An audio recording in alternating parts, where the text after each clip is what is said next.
igreja. É bom nós estarmos aqui novamente, tendo comunhão por meio da palavra.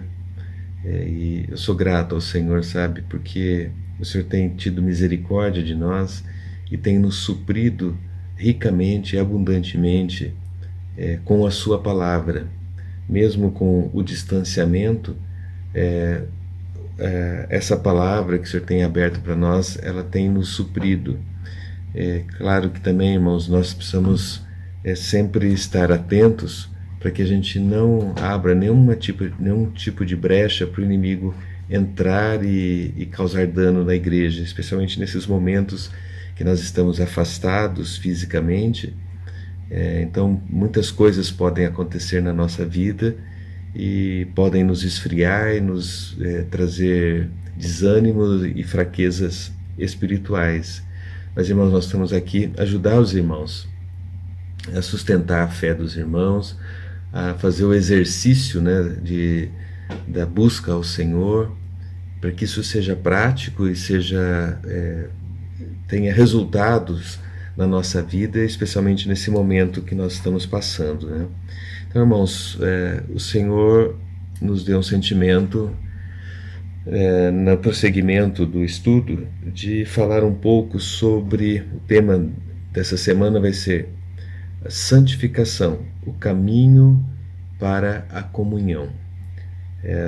O texto é 1 João, capítulo 1, versículos de 5 a 10. Eu vou ler então esses versículos, daí a gente começa a nossa comunhão, ok? Ora, a mensagem que da parte dele temos ouvido e vos anunciamos é esta, que Deus é luz, e não há nele treva nenhuma. Se dissermos que mantemos comunhão com ele e andarmos nas trevas, mentimos e não praticamos a verdade. Se, porém, andarmos na luz, como ele está na luz, mantemos comunhão uns com os outros e o sangue de Jesus, seu Filho, nos purifica de todo pecado. Se dissermos que não temos pecado nenhum, a nós mesmos nos enganamos e a verdade não está em nós. Se confessarmos os nossos pecados, ele é fiel e justo para nos perdoar os pecados e nos purificar de toda injustiça. Se dissermos que não temos cometido pecado, fazemo-nos mentiroso e a sua palavra não está em nós. Vamos orar. Senhor Jesus, Senhor, somos gratos a Ti pela Tua palavra, somos gratos, Senhor, pela revelação que o Senhor tem nos dado, pela misericórdia e pelo amor, Senhor. Senhor, nós oramos que essa palavra que foi lida, Senhor, ela possa ser revelada a nós e que ela possa se tornar prática para nós, que possamos compreender o que o Senhor está querendo nos dizer, para que nós possamos ser edificados, orientados, supridos, alimentados por ela, Senhor. Abençoa a Tua igreja, Senhor. Abençoa essa comunhão em nome de Jesus. Amém. Irmãos, bom, nós já tínhamos visto no começo dessa epístola alguns itens bastante importantes, né? Porque nós falamos, já foi dito, né, que a questão do verbo ser manifestado no princípio, que é o que estava oculto e foi revelado no tempo presente, aquilo que João ele testemunhou de ter visto e ouvido e que suas mãos apalparam, tudo isso dizia respeito ao verbo da vida, se dizia respeito ao nosso amado Senhor Jesus, que foi um mistério de Deus revelado, né, por meio da encarnação, e que João teve a oportunidade de conviver muito proximamente do Senhor, né? Tanto é que ele é aquele que inclinou sobre o ombro do Senhor. Irmãos, a experiência de João com o Senhor, ela foi bastante próxima. E João, como nós já vimos, ele foi um apóstolo que, provavelmente o único apóstolo que morreu de velhice. E na sua maturidade, ele trouxe muita sabedoria nos seus escritos. Então ele trata muitas vezes, né, a quem ele endereça as suas cartas como filhinhos, cheio de amor, cheio de consideração. E essa, talvez por ele ter experimentado ao longo de toda a sua vida, não só a experiência física com o Senhor, mas, sobretudo, a experiência espiritual com o Senhor já ausente, né, pelos sofrimentos que ele passou, por exemplo, ele ter sido exilado na ilha de Patmos, onde ele teve as visões no Apocalipse, e ele pôde escrever as cartas. Então, a gente percebe que são palavras cheias de sabedoria, cheias de vida, mas sobretudo cheias da experiência com o Senhor. E aqui a gente percebe o sentimento de João de tentar nos mostrar o caminho para a comunhão com o Senhor. Porque esses versículos iniciais, eles demonstram que uma das coisas mais importantes que Deus deseja no seu coração é ter comunhão conosco. Já foi abordado isso na semana passada, que o Senhor nos trouxe, nos chamou à comunhão. Ele nos trouxe, e essa comunhão, ela tem um sentido muito profundo, e não é simplesmente ter um relacionamento ou ter algo em comum, é muito mais. Essa comunhão, ele diz respeito a nós nos tornarmos participantes da natureza divina, participantes da comunhão entre o Pai, o Filho e o Espírito. Irmãos, consegue imaginar como isso é maravilhoso, né? O desejo de Deus é que nós tenhamos a comunhão com a Trindade. Nós somos convidados, como disse o Sérgio na semana passada, fomos convidados para essa dança entre o Pai, o Filho e o Espírito, e nós somos, irmãos, privilegiados. Não tenho como descrever isso, sabe? A honra que nos foi dada de sermos coparticipantes da natureza divina. Irmãos, fazer parte desta roda, desta comunhão, tem um significado, como descrever isso, né? É imensurável. A Trindade divina, a comunhão divina, que é eterna, ela agora fomos convidados a fazer parte desta comunhão. Então nós vemos aqui, versículo 3, fala assim: ora, a nossa comunhão é com o Pai e com o seu Filho Jesus Cristo. Obviamente que aqui nós vemos que o Espírito também ele está inserido nesse contexto, né? Porque a pericorese, né, que é essa comunhão entre o Pai, o Filho e o Espírito, ela acontece desde a eternidade passada, e nós somos, através do Filho, convidados a fazer parte. Então, a nossa porta de entrada, ela é o seu Filho Jesus, né? Então, por isso, irmãos, a ênfase em Cristo aqui é porque nós precisamos reconhecer que a nossa vida está em Cristo Jesus, ok? Então esse é um primeiro ponto, irmãos, que chama atenção, é que nós temos essa porta de entrada que é Cristo, e nós vemos que todas as condições para que aconteça a nossa comunhão com o Deus triuno, ela passa necessariamente pelas condições que o Senhor Jesus nos proporcionou, por meio da sua morte, por meio da sua ressurreição, por meio da sua ascensão e por meio de ter enviado o outro Consolador, que hoje nos assiste em todas as nossas necessidades. Percebe como todas as coisas foram feitas de maneira absolutamente perfeita para que nós pudéssemos então entrar nessa comunhão. Bom, Vamos prosseguir um pouco mais, né? Porque nós já vimos aí no começo da primeira parte desse primeiro capítulo, né, falando que a vida se manifestou, tá? Então, a ênfase ali é mostrar que o verbo estava no começo e que a vida se manifestou. E essa vida, ela é a vida de Deus, é a vida Zoé. E a manifestação dessa vida, ela então tinha um objetivo que era nos trazer a comunhão com a Trindade. Bom, dentro dessa condição, irmãos, então João ele vai agora nos abrir um pouco mais. Primeiro momento ele mostra a questão do verbo, do princípio, o verbo da vida, desde o início, a manifestação dele, abre a questão da comunhão, mostrando o desejo de Deus.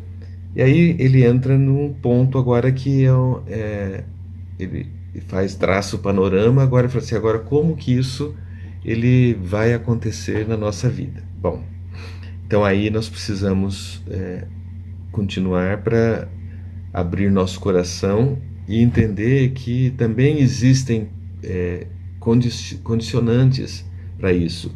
Com relação, vamos dizer assim, a habilitação, a nossa habilitação para a entrada na comunhão, tudo depende e veio de Deus e veio do Senhor Jesus, porque a palavra fala que Ele nos chamou para a comunhão, tá?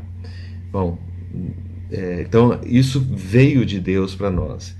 Mas aí, se nós observarmos esse texto que nós lemos, nós vamos ver que ele fala 1, 2, 3, 4, 5 vezes, né, a condição se. Então, toda vez que a gente fala se fizermos isso, se dissermos, se confessarmos, é uma condição, é uma condicionante. E aí entram os aspectos práticos para que a nossa comunhão com o Senhor ela seja efetivada. E então vamos encarar isso, né, irmãos? Se nós realmente queremos buscar a comunhão, que nós desejamos a comunhão, gostaria de desejar essa comunhão tanto quanto o Senhor deseja essa comunhão conosco. Apesar de que eu queria deixar assim bem claro que o Senhor ele não precisa da nossa comunhão, tá? Deus ele em si mesmo ele é autossuficiente, né? Nós sabemos disso. Mas aprove a Deus, né? Aprove a Deus nos chamar à comunhão, irmãos. Então, Deus não tinha necessidade nenhuma de nos chamar. Deus não tinha necessidade. Mas aprove a Deus nos chamar para essa comunhão. Então nós temos que ver nisso, irmãos, realmente um amor eterno, né? De nos incluir nessa natureza. Então, voltando para isso, irmãos, nós precisamos realmente buscar essas condições que o Senhor está nos colocando e prestar atenção nelas, porque o Senhor já nos chamou, já fez tudo o que tinha que fazer e agora entra a nossa parte. Então, vamos adiantar um pouquinho aqui para a gente não gastar muito tempo nessa introdução aqui. Vamos lá. Ele fala, ora, a mensagem que da parte dele temos ouvido e vos anunciamos é esta, que Deus é luz e não há nele treva nenhuma. São poucos os versículos na Bíblia que falam assim, de uma maneira tão enfática o que Deus é, né? Temos Deus é luz, Deus é vida, né? Ele fala que Deus é o pão da vida, é a árvore da vida. Então, mas assim, nesse versículo ele diz que Deus é luz. É uma qualidade de Deus. Deus é amor, Deus é luz, né? E eu gosto quando eu vejo um versículo assim tão enfático mostrando o que Deus é, né? E quando fala que Deus é luz, certamente nós não compreendemos que a luz é como a luz que nós enxergamos com os nossos olhos, né? Uma lâmpada acesa, ela emite luz, mas a figura é a mesma, né? Porque aqui ele fala que Deus é luz e não há nele treva nenhuma. Não há nele treva nenhuma. Aqui nós vemos o que ele é e o que ele absolutamente não é. Tá? Ele é luz e não há nele treva nenhuma. Quer dizer, o oposto da luz, a ausência da luz é treva. Não há nele treva nenhuma. Então é uma luz absolutamente intensa, pura, e não há variação de intensidade. Então não existe uma luz como essa. Não existe, né? A luz que nós vemos aqui, ela tem variações. Ela tem uma intensidade aqui, mais para longe vai ficando mais fraca.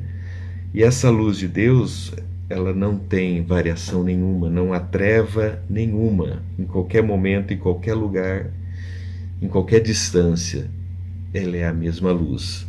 E quando ele fala a respeito das trevas, irmãos, então ele vai abrir para nós uma realidade, talvez uma triste realidade. Quando nós falamos de trevas, obviamente, na nossa mente, no nosso coração, vem a questão do pecado. E o contexto aqui destes versículos é justamente esse. Deus é luz e não há nele treva nenhuma. Se dissermos que mantemos comunhão com ele e andarmos nas trevas, mentimos e não praticamos a verdade.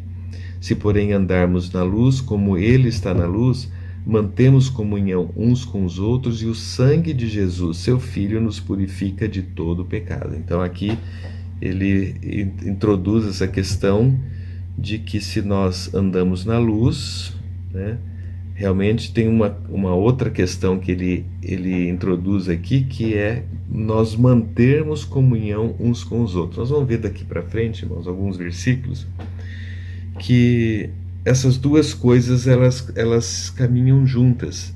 A primeira coisa é com relação a nós andarmos na luz, e eu vou ler mais outro versículo para ficar o contexto mais claro. Versículo 8 diz: se dissermos que não temos pecado nenhum, a nós mesmos nos enganamos e a verdade não está em nós. Mas se confessarmos os nossos pecados, ele é fiel e justo para nos perdoar os pecados e nos purificar de toda injustiça. Se dissermos que não temos cometido pecado, fazemo-lo mentiroso e a sua palavra não está em nós. Bom, irmãos, então aqui o se, né, se confessarmos, se dissermos, se dissermos que mantemos comunhão. Então, os se's são para testar a nossa vida, né? Será que nós estamos andando? Será? Né? O se é uma dúvida. Se nós andamos de um jeito, nós não temos uma realidade. Se nós andarmos na luz, mantemos comunhão uns com os outros. Então eu queria falar um pouquinho sobre essa questão que está relacionada a nós praticarmos algo para caminharmos e irmos em direção à comunhão com o Senhor. Bom, a primeira questão é luz, tá? Então, se nós andarmos na luz, não tem trevas. Se nós andarmos na luz, nós mantemos comunhão uns com os outros. Olha que interessante essa condição, tá? Primeiro, que andar na luz significa nós sermos iluminados pelo Senhor. Deus é luz e não há nele treva nenhuma. Andar na luz significa andar na presença do Senhor, e essa luz do Senhor, ela ilumina não só o caminho, mas também expondo a nossa vida, expondo o nosso ser e principalmente a nossa condição, né? A luz de Deus, ela pode vir para nós de uma maneira para nos iluminar, para que nós possamos enxergar, né, as nossas falhas, os nossos pecados, né? Como ele fala que não há nele treva nenhuma, quando a luz de Deus ela vem para nós, ela vem para eliminar qualquer tipo de treva que haja em nós, tá? Então, as nossas salinhas, nossos quartinhos, os nossos porões trancados, eles, quando são expostos à luz de Deus, ele vai expor, vai mostrar tudo aquilo que está guardado lá dentro. Nós sabemos muito bem o que significa isso, né? Deus nos expõe. Então, ele nos ilumina por um lado, mostrando o caminho, mas por outro lado, ele também nos expõe. Então, essas duas características da luz de Deus, né? Para nos orientar, mas também para nos expor. Mas, enfatizando novamente que tanto uma como outra situação, o objetivo é nós caminharmos para a comunhão com o Senhor, ok?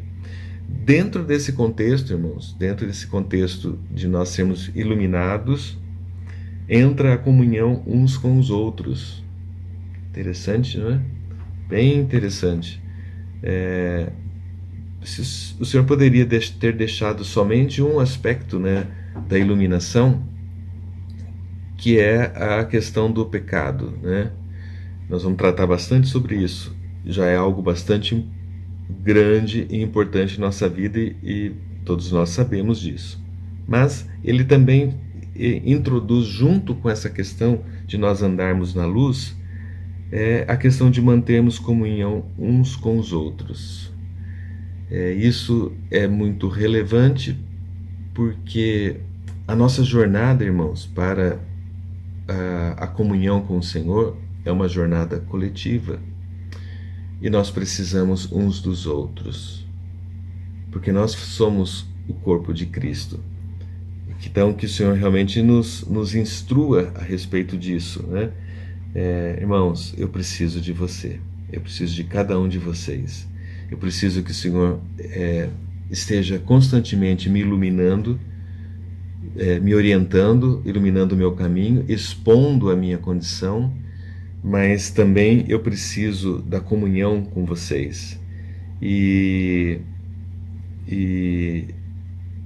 uma colocação que ele faz aqui relacionado à comunhão com o Senhor, na sequência ele diz que o sangue de Jesus, seu Filho, nos purifica de todo o pecado.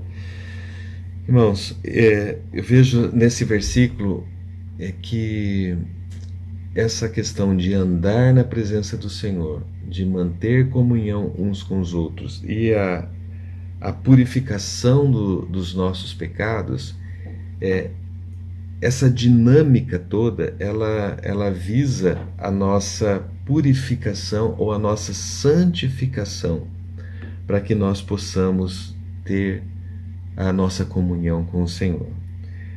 Se confessarmos nossos pecados, Ele é fiel e justo para nos perdoar, tá?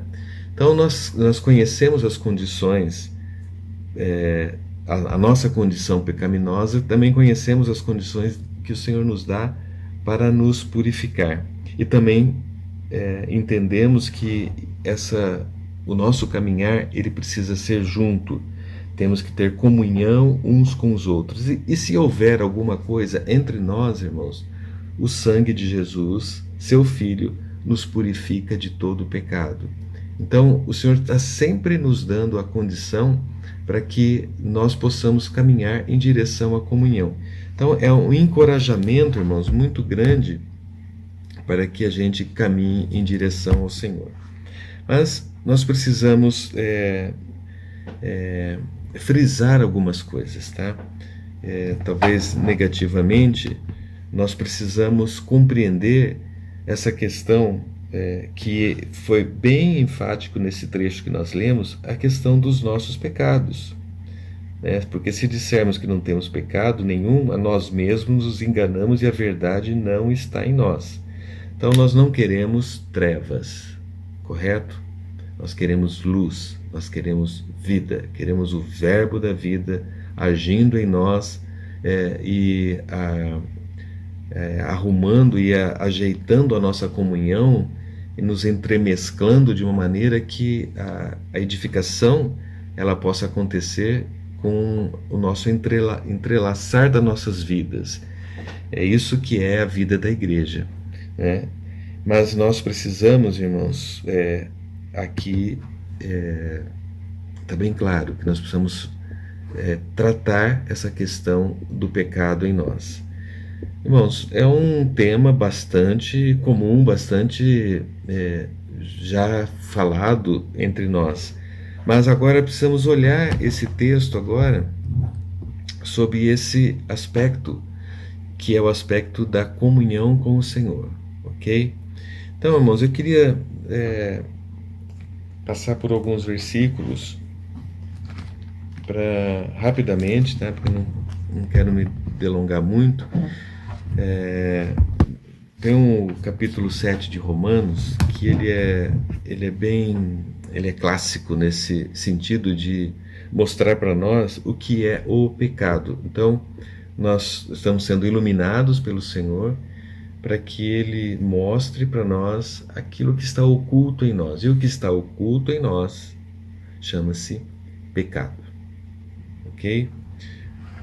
Aquilo que nós não queremos expor e nós muitas vezes desconhecemos ou muitas vezes deliberadamente nós escondemos do Senhor.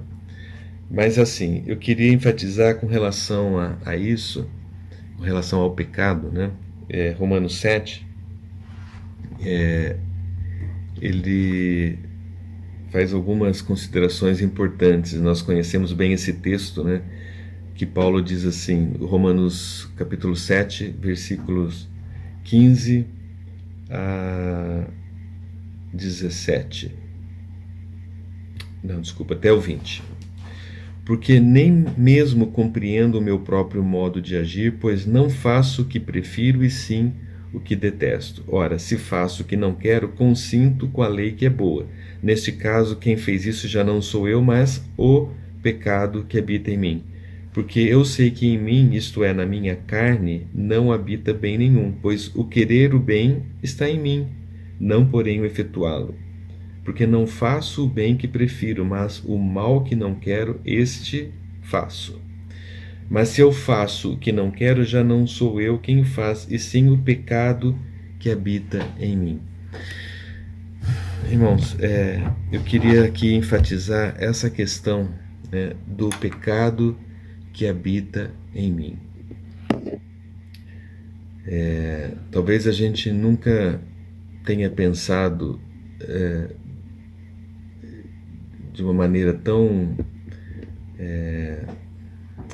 assim, como poderia dizer, a questão do pecado habitar em nós, né? Habitar em nós, irmãos, significa morar, não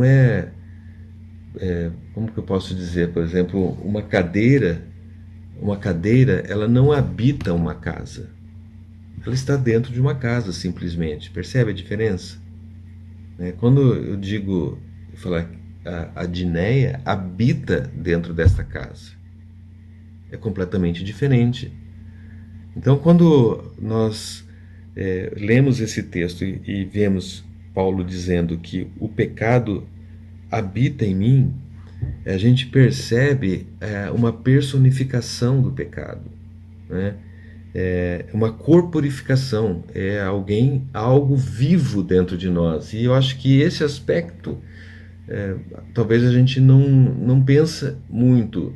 A gente entende o pecado como o mal que está em nós, né?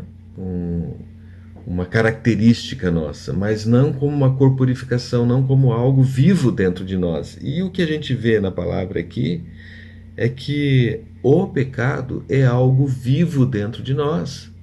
Se você olhar em Romanos capítulo 5, versículo 12, e mais alguns aqui, fala assim: portanto, assim como por um só homem entrou o pecado no mundo e pelo pecado a morte, assim também a morte passou a todos os homens, porque todos pecaram.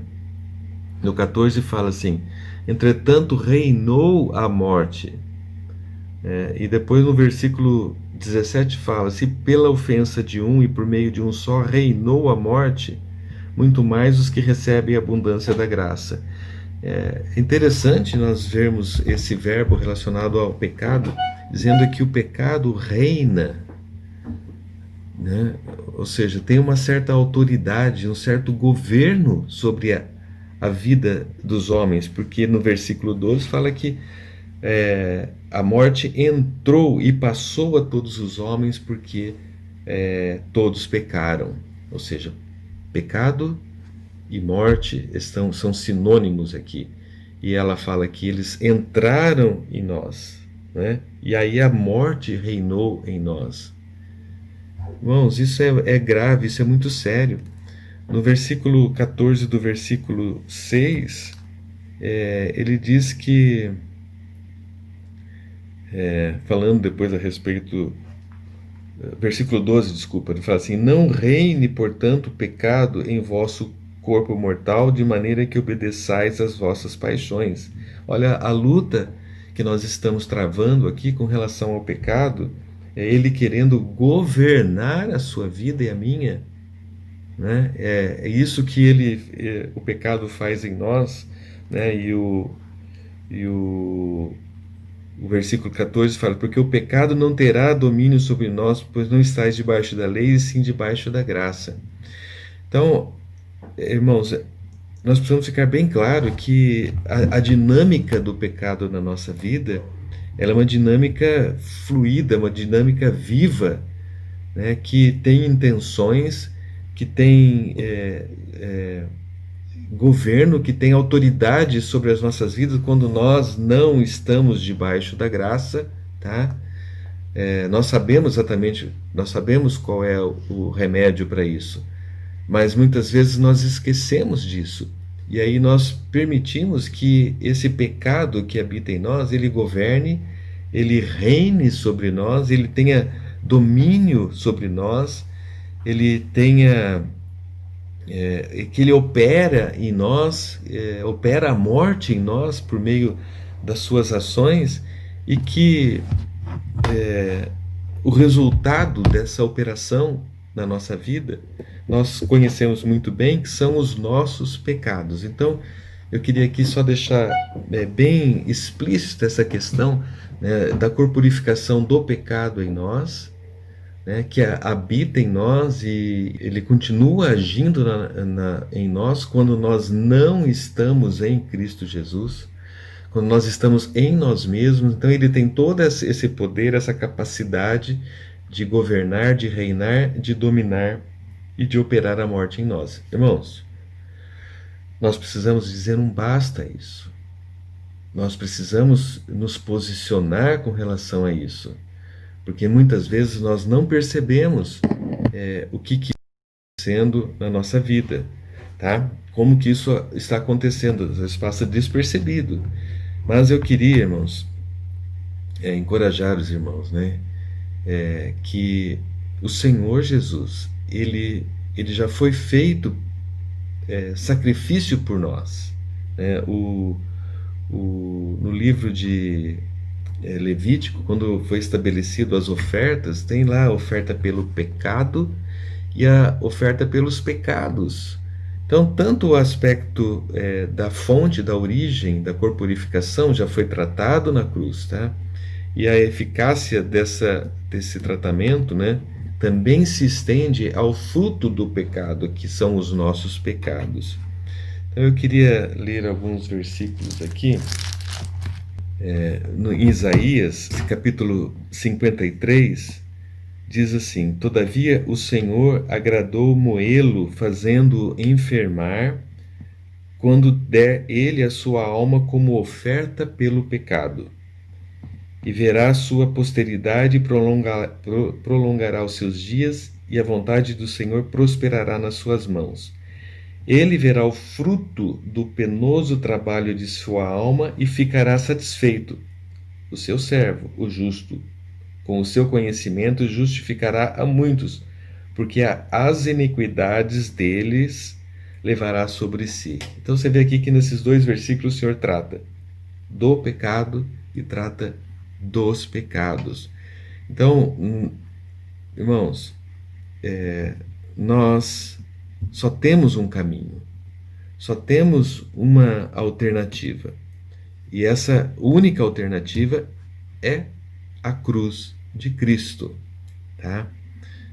O Senhor, ele teve um penoso trabalho, tá?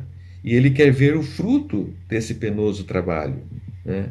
Ele vai ficar satisfeito, sabendo que ele justificará a muitos, porque as iniquidades dele levará sobre si, irmãos.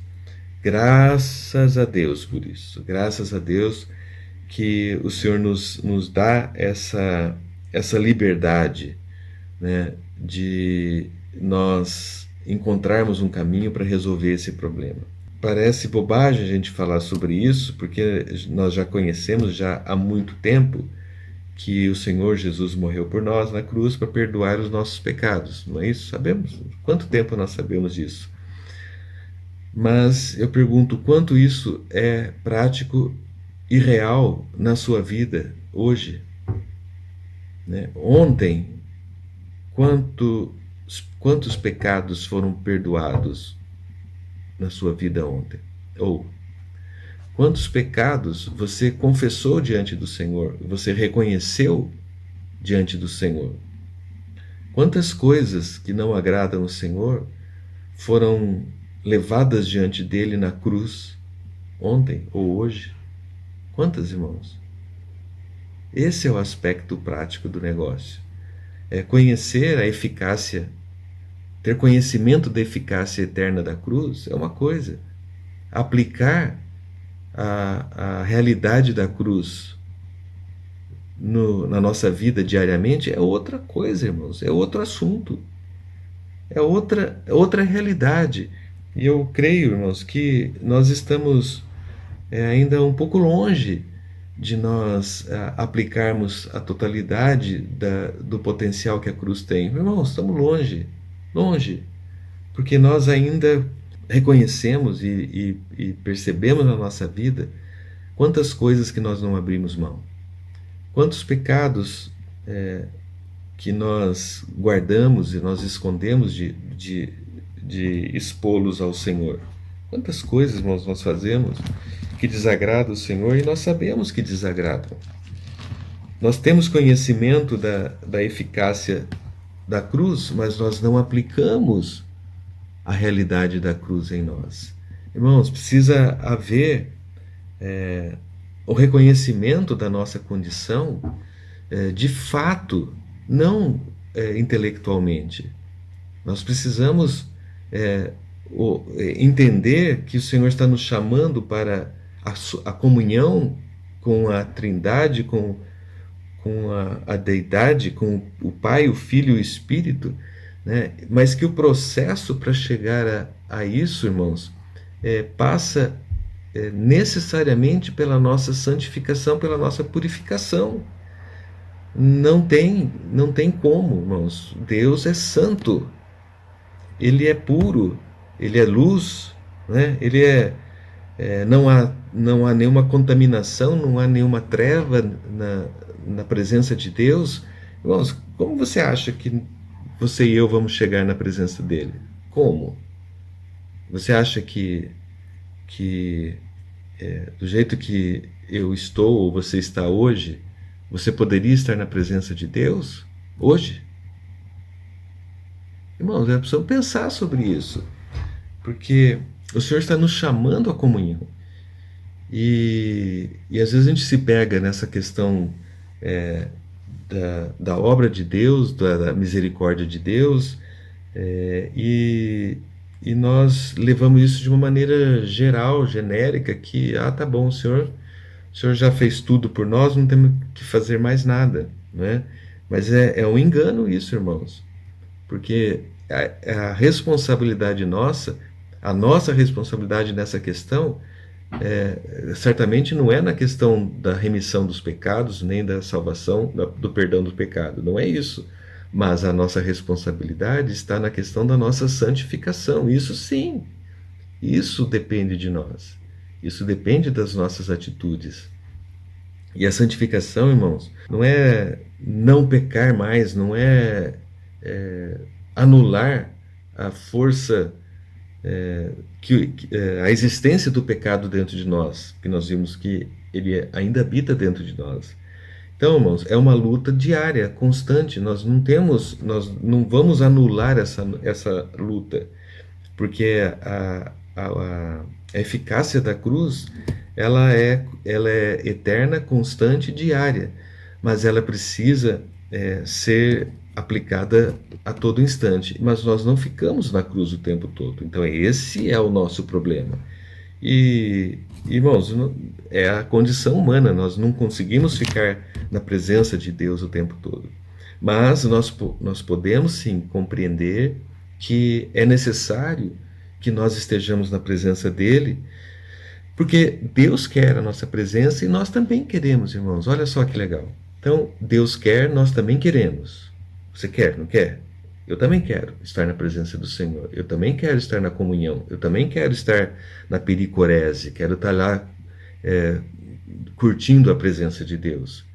Mas para isso temos um caminho, tá? Então, se nós realmente negarmos que nós não temos pecado, irmãos, cometemos, é verdade, cometemos pecado e engano, e a verdade não está em nós. Se nós não temos comunhão com os irmãos, também é um problema para nós estarmos na comunhão com o Senhor.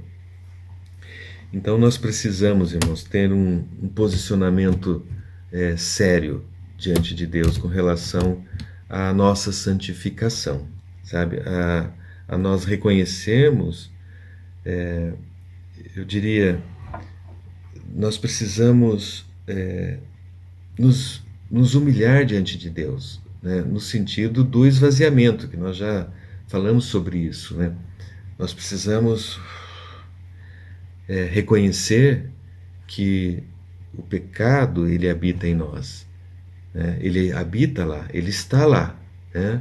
Ele pode ser anulado pela cruz de Cristo, mas ele continua lá, ele está latente lá dentro. Então nós não podemos descuidar nem um minuto, porque se nós saímos da presença do Senhor, ele aparece novamente. Então essa luta é a nossa luta diária, né? E ela é uma luta que ela vai durar a nossa vida até a volta do Senhor. Mas que nós possamos ser encorajados, irmãos, a praticar cada vez mais a nossa santificação. Eu quero ler também alguns versículos aqui em Hebreus, que vai nos ajudar esclarecendo, entender um pouco mais esse processo. Hebreus 9, versículos 22 e alguns outros aqui para frente, tá? Até o 28 mais ou menos. 22 fala: com efeito, quase todas as coisas segundo a lei se purificam com sangue, e sem derramamento de sangue não há remissão. Bom, esse é o primeiro ponto. Nós já vimos, quem derramou sangue por nós foi Cristo Jesus, certo? Para a remissão dos pecados.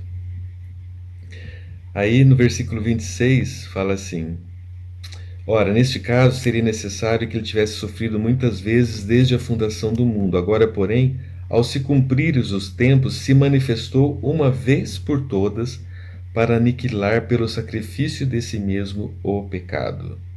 Então, falando, né, das ofertas que o sumo sacerdote tinha que ir, ano após ano, oferecer a oferta pelos pecados, mas agora, de uma vez por todas, se manifestou no tempo, quer dizer, Cristo, né, ele se encarnou, se manifestou, viveu e se sacrificou-se a si mesmo pelo pecado, tá? E assim como os homens está ordenado morrer uma vez só, vindo depois disso o juízo, assim também Cristo, tendo se oferecido uma vez para sempre, quer dizer, uma vez só, não vai acontecer de novo, uma vez para sempre, para tirar os pecados de muitos, aparecerá a segunda vez sem pecado aos que o aguardam para a salvação. Então ele veio para oferecer de uma vez para sempre, para tirar os pecados de muitos. Então aqui, irmãos, a gente vê novamente a eficácia da obra redentora do Senhor, que veio para tratar do pecado e dos pecados, né? E aí ele prossegue no capítulo 10, versículo 10, ele reafirma da mesma maneira: nesta vontade é que temos sido santificados mediante a oferta do corpo de Jesus Cristo uma vez por todas. Bom, esse contexto do versículo 10, capítulo 10, já fala a respeito da santificação. Então, eu quero então introduzir nesse assunto aqui, irmãos, a sequência, tá? A sequência da obra do Senhor, né? Primeiro vem a obra da cruz, a obra para tratar do pecado e tratar dos pecados. E na sequência, nós vemos a questão da santificação. Então, é nessa questão que nós temos sido santificados mediante a oferta de Jesus Cristo. O versículo 11: ora, todo sacerdote se apresenta dia após dia a exercer o serviço sagrado e oferecer muitas vezes os mesmos sacrifícios que nunca jamais podem remover pecados. Jesus, porém, tendo oferecido para sempre um único sacrifício pelos pecados, assentou-se à destra de Deus. E aqui de novo, irmãos, olha só que interessante. Agora ele fala dos pecados. Então, Deus ele é cuidadoso, irmãos, cuidadoso, para que ele sempre ele fala do poder geral da cruz com relação ao pecado e fala da questão prática diária da nossa vida com relação aos pecados, para que não haja dúvida a respeito da sua eficácia. E aí ele vai falar, olha só, no versículo 14, porque com uma única oferta aperfeiçoou para sempre quantos estão sendo santificados. Então, irmãos, novamente, a palavra vem confirmar o processo, né? A cruz vem tratar vem trazer para nós aquilo que nós não podemos fazer. Mas, ainda assim, a eficácia dessa cruz, ela visa o aperfeiçoamento nosso por meio da santificação, irmãos. Da santificação. Então, nós precisamos dar o segundo passo agora, que é a questão de nós nos santificarmos. E aí eu vou concluir aqui esse texto de Hebreus, no versículo 19 do capítulo 10, onde diz o seguinte: então, irmãos, dentro dessa condição que nós vimos agora, da eficácia da cruz e do aperfeiçoamento por meio da santificação, o versículo 19 diz: tendo então, irmãos, pois intrepidez para entrar no santos dos santos pelo sangue de Jesus, pelo novo e vivo caminho que ele nos consagrou pelo véu, isto é, pela sua carne, e tendo grande sacerdote sobre a casa de Deus. Eu quero só parar por aqui por enquanto, só para reforçar esses versículos que nós usamos muito, né? Nós conhecemos bastante esses versículos, que nós podemos e devemos entrar com intrepidez no Santos dos Santos pelo sangue de Jesus, pelo caminho que ele rasgou pelo véu, isto é, pela sua carne. Então nós entendemos, né, que pela morte do Senhor agora não tem mais separação, nós podemos entrar diretamente no Santo dos Santos, né? Essa é a realidade. Nós tomamos esse versículo e proclamamos ele realmente com intrepidez, né? Porque temos que entrar com intrepidez, e é esse o sentido. Mas eu queria agora só ressaltar, irmãos, o versículo 22, que coloca a condicionante. Este versículo nós não enfatizamos. Não enfatizamos, irmãos. Nós falamos de entrar com intrepidez, falamos do sangue, do caminho, do véu da carne, falamos do sacerdote, mas nós não falamos muito a respeito do versículo 22, que é a condicionante. E a condição é a seguinte: aproximemo-nos com sincero coração, em plena certeza de fé, tendo o coração purificado de má consciência e lavado o corpo com água pura.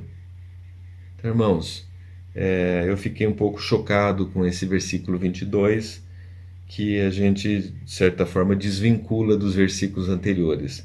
A condição para nós entrarmos com intrepidez na presença do Senhor é um coração sincero, em plena certeza de fé, com o coração purificado da má consciência, lavado o corpo com água pura. O que significa isso, irmãos? Significa a nossa santificação, né? O lavado com água pura aqui, irmãos, isso remete à condição do sacerdote no Velho Testamento, né? Para ele entrar no Santo dos Santos, ele tinha que se lavar, tinha que entrar dentro da água e ser imerso. Significa que ele tinha que ficar totalmente purificado dentro dessa água, né? Isso está relacionado à santificação, irmãos. Então, a condição para que nós possamos entrar na presença do Senhor com intrepidez, porque a autorização para entrar com a intrepidez diz respeito ao que o Senhor fez por nós. Mas para que nós possamos ser aceitos na presença do Senhor, nós precisamos ter esse coração puro, purificado de má consciência. Então, isso diz respeito, irmãos, nós tratarmos dos nossos pecados. Tratarmos, Senhor, de todas as coisas que nós ocultamos do Senhor. Não sei se a gente pode dizer que a gente oculta alguma coisa de Deus, né?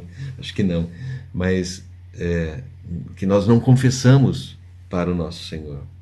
Irmãos, nós precisamos de um coração puro. Quando ele fala aqui de um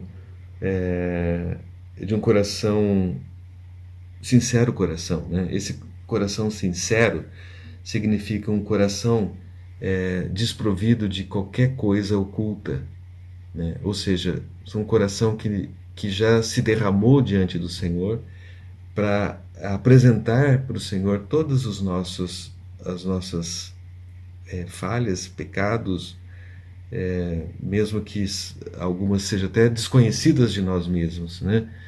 Mas o caminho é a nossa santificação, irmãos, para que nós possamos realmente sermos aceitos na presença do Senhor. Essas são condições, irmãos, para nós entrarmos com intrepidez na presença do Senhor. Irmãos, eu acho que esse é o caminho, tá? Eu queria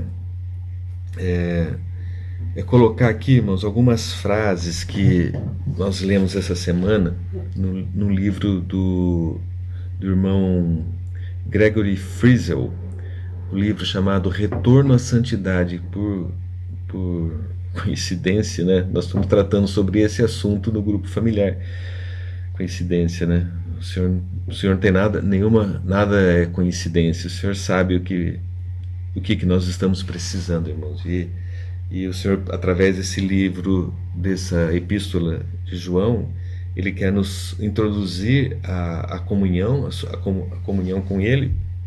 E um dos caminhos, vamos ver algumas outras coisas nesse livro, mas um caminho é a questão da santificação. Então eu queria ler algumas frases que nós lemos nesse livro, irmão, que nos encorajou, nos afetou bastante e mexeu bastante conosco, tá? Ele diz o seguinte, ó: a busca séria pela santidade é o âmago da oração poderosa e do despertar espiritual. Vou falar de novo, irmãos. A busca séria pela santidade é o âmago da oração poderosa e do despertamento espiritual. Então, irmãos, são alguns temas que nós desejamos e buscamos diante do Senhor, né? A gente sempre fala, né, que o Senhor possa dar um despertar espiritual para a igreja, para que Ele possa dar um despertar espiritual na nossa vida individual e também na coletiva, né? Que as nossas orações sejam respondidas, né? Isso é genuíno e nós buscamos isso do Senhor. Mas o que está por trás disso, irmãos? O que está por trás disso é a nossa busca séria pela santidade, né? Para que a oração tenha poder, para que o Espírito possa agir e se mover na nossa vida. Não é verdade, irmãos? Não tem sentido? Eu vou falar mais algumas coisas aqui para vocês, ó. A falta de uma purificação profunda não nos permite ver os refinados pecados inconfessos. Olha que frase, irmãos.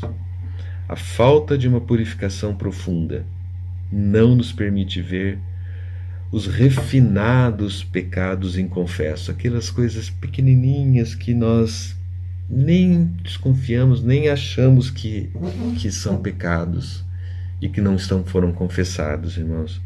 Mas quando nós buscamos essa purificação profunda, né, de se abrir totalmente para o Senhor começa a revelar, porque Deus é luz, não é? Ele vai te iluminar, ele vai te expor em algumas situações, irmãos. Outra aqui, ó. Falha em enfatizar a purificação plena nos leva facilmente ao trabalho febril, porém sem poder do Espírito Santo, irmãos. Isso aqui é algo que a gente sabe que é verdadeiro, né, irmãos? Nós podemos fazer uma obra, nós temos capacidade muito grande de fazer coisas, podemos fazer muitas coisas, temos capacidade para isso, tá? Mas se nós não estivermos purificados, irmãos, esse trabalho ele vai acontecer, porém sem o poder do Espírito Santo. Isso é verdadeiro, irmãos. Isso é verdadeiro. Nós precisamos estar puros diante do Senhor para que o Espírito Santo tenha liberdade de agir na nossa vida, agir através de nós, e o que nós fizermos vai ser abençoado por Deus. Trabalhar na força humana, o trabalho na força humana alcança a mente das pessoas, mas não o coração. E o que nós queremos, irmãos, é alcançar o coração das pessoas. Um coração impuro é a causa da nossa fadiga espiritual e falta de poder movedor de montanhas. Olha só que lindo, irmãos. E triste ao mesmo tempo, né? Um coração impuro é a causa da nossa fadiga espiritual. Irmãos, nós temos que olhar isso diante do Senhor, né? Se nós nos cansamos, estamos cansados espiritualmente, estamos fatigados espiritualmente, irmãos, não é o caso de nós procurarmos diante do Senhor se nosso coração não está impuro, estamos sem força, sem energia espiritual. A fonte maior desta fraqueza, dessa fadiga, irmãos, pode ser um coração impuro. Então está na hora, irmãos, de nós buscarmos diante do Senhor. Talvez a falta de santidade, irmãos, pode ser a razão, talvez predominante, pela qual Deus ele esteja retendo a sua mão, né? Isaías 59 fala que os nossos pecados fazem separação entre nós e Deus. Isso é verdade? É verdade, irmãos. O Senhor se afasta de nós, Ele não nos abandona, porque nós somos filhos dEle, mas Ele se afasta, Ele cria uma certa distância de nós, né? Nós também temos um versículo lá de 2 Crônicas, que nós conhecemos bem, 2,14, se o meu povo que se chama pelo meu nome, né? Deixa eu pegar ele aqui para ser fiel aqui, ó. Se meu povo que se chama pelo meu nome se humilhar e orar e me buscar e se converter dos seus maus caminhos, então eu ouvirei dos céus, perdoarei os seus pecados e sararei a sua terra. Estarão abertos os meus olhos e atentos os meus ouvidos à oração que se fizer neste lugar. Se o meu povo se humilhar e orar e me buscar, a promessa é que o Senhor vai nos ouvir, irmãos. Tiago, olha só, fala: confessai, pois, os vossos pecados uns aos outros, orai uns pelos outros para serdes curados. Olha que versículo tremendo, irmãos. Confessai os pecados, vossos pecados uns aos outros e orai uns pelos outros para que sejamos curados, irmãos. A gente muitas vezes fala, né, irmãos, que nós às vezes estamos machucados, estamos doentes, né? E talvez realmente nós estamos enfermos por falta de perdão, por falta de confessar, por falta de nós orarmos uns pelos outros. Isso é o que diz a palavra, irmãos, nós não estamos inventando nada, né? Hebreus 12, 14 fala: segui a paz com todos e a santificação, sem a qual ninguém verá o Senhor. Esse é Hebreus 12, 14. Segui a paz com todos. Então aqui, irmãos, nesse versículo, a gente acaba juntando todas as coisas, né? Segui a paz com todos e a santificação. Paz com todos e santificação, sem a qual ninguém verá o Senhor. Esse versículo nos mostra muito claramente, irmãos, que o nosso caminho para a presença do Senhor, para ver o Senhor, para participar da sua comunhão, é a paz com todos e santificação. A santificação, irmãos, ela não é um conceito doutrinário, não é um conceito religioso, irmãos. Santificação é a vida do nosso Senhor Jesus agindo no nosso viver, irmãos. Que o Senhor nos dê sabedoria, nos dê humildade, nos dê, às vezes, até intrepidez realmente para nós termos a coragem, não de entrar de maneira qualquer na presença de Deus, mas intrepidez e essa intrepidez para nós confessarmos os nossos pecados diante do Senhor, para que o nosso coração seja purificado, irmãos, porque o que nós queremos, tá, não é ficar tratando de pecados, tratando das nossas faltas e das nossas falhas. O que nós queremos, irmãos, é estar na presença do Senhor. Nós queremos estar em comunhão com o Senhor. E a condição para isso, irmãos, é que a gente trate o nosso coração. Trabalhe o nosso coração, trabalhe a nossa consciência, a pureza, para que esse caminho realmente esteja aberto, irmãos. Nós queremos a comunhão, tá? Nós queremos.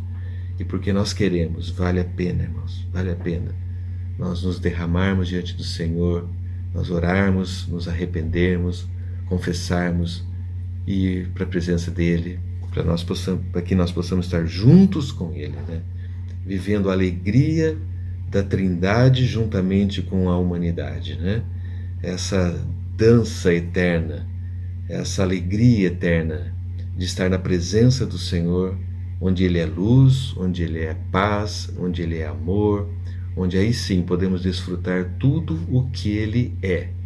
Tudo o que Ele é está disponível na presença dEle, irmãos. Vamos para lá? Vamos para lá? Então vamos preparar nosso coração para entrar na presença do Senhor com intrepidez. Amém? Jesus é o Senhor. Amém.